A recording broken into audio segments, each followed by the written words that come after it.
Welcome to episode 2. This is Poems and Stories for School and Home by Stephensen. I'm going to look at the second story in this book. So we're looking at 5th grade still. So today we have the story of Old Scotch.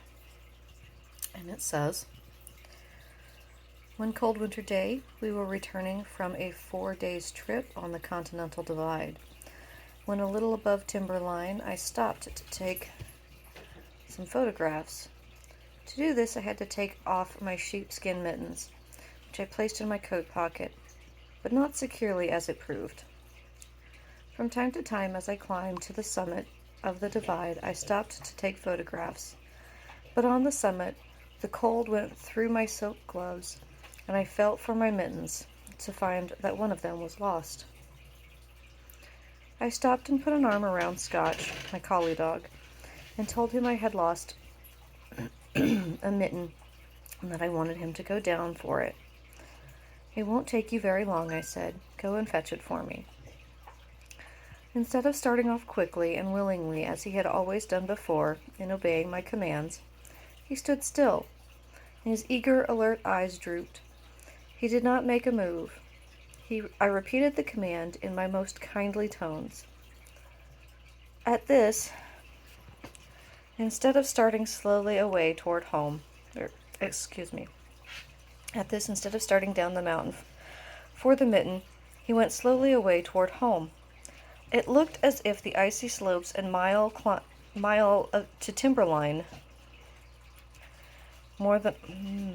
It looked as if he did not want to climb down the steep, icy slope a mile to timberline, more than 1,000 feet below.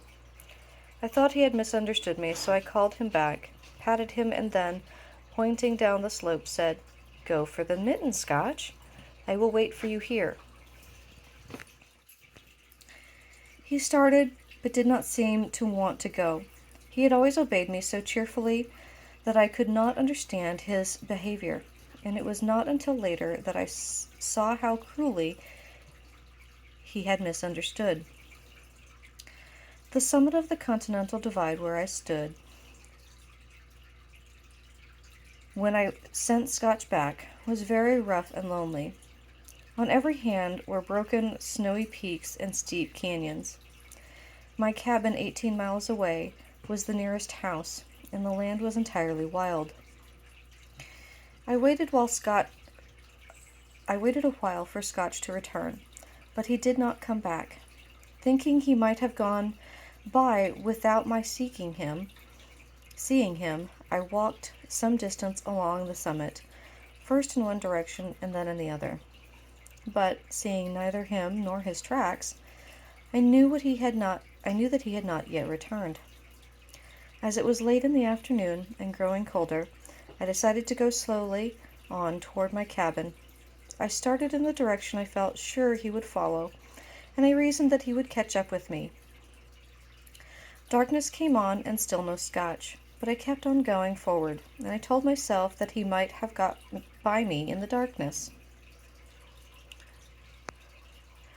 When at midnight I arrived at the cabin, I expected him to be greeted by him. He was not there. I felt that something was wrong and feared that he had met with an accident. I slept 2 hours and rose, but he was still missing. I decided to tie on my snowshoes and go to meet him. The thermometer showed 14 degrees below zero.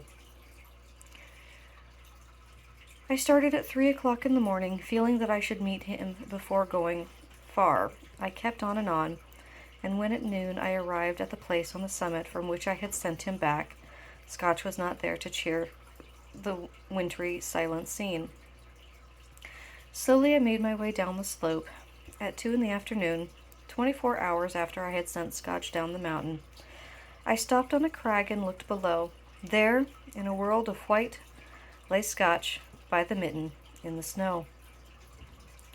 He had misunderstood me and had gone back to guard the mitten instead of to get it. He nearly went wild with joy when we met. He leapt into the air, barked and rolled over and over, licked my hand, whined, seized the mitten in his mouth, and raced round and round me. He did everything that an alert, loving dog could to show that he appreciated my appreciation of his faithful services. After waiting for him to eat some lunch, we started for home, where he arrived at 1 o'clock in the morning. Had I not gone back for Scotch, I suppose he would have died there, beside the mitten, without food or friend, in a region cold and cheerless. He was watching the mitten because he had understood that I had told him to watch it. I do not know of any more wonderful example of loyalty in a dog. Enos A. Mills. Thank you for listening to Storytime. If you have any comments, please leave them below. If you are interested in rehabbing my book, I would be very interested in talking with you, so please leave me a comment. Please make sure that you note that any phrases or comments that are written in these books do not reflect my political or personal views.